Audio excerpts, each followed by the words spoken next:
منتخب احمد فتحي لاعب مميز جدا ولاعب خلوق جدا ولاعب مجتهد جدا، وشفناه الفتره اللي فاتت. يمكن مارتن يول طلع اللي عند احمد فتحي حطه في نص الملعب وخد منه واجاد وبيجيد في ناحيته اليمين، والماتشات اللي فاتت اكدت على قوه احمد فتحي. خلوا بالكم الكلام اللي انا هقوله، الفتره الجايه في غربله كبيره في منتخب مصر، في اسماء مش هتلاقوها وفي اسماء هتلاقوها موجوده، المنافسه هتبقى قويه جدا وهيبقى في بعض الامور ومفاجآت قويه جدا في منتخب مصر وفي الاختيارات في معسكر تنزانيا.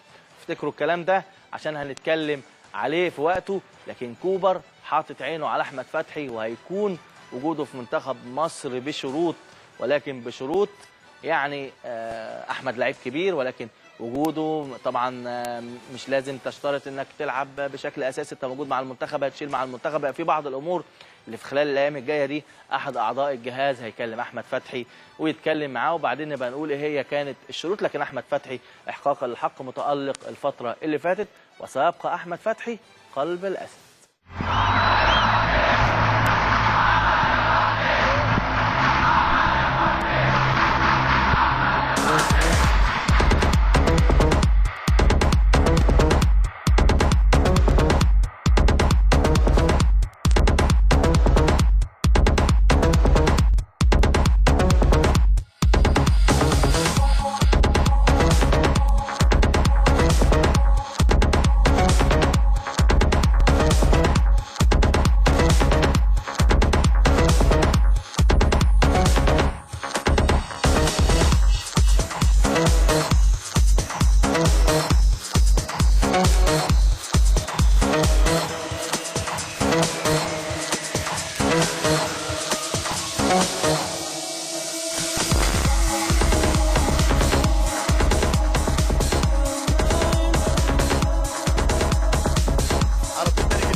عالمي يا عيني احمد فتحي، احمد فتحي يا ولد يا ولد العين. احمد فتحي قد تفعلها يا فتحي، قد تفعلها، هي جول.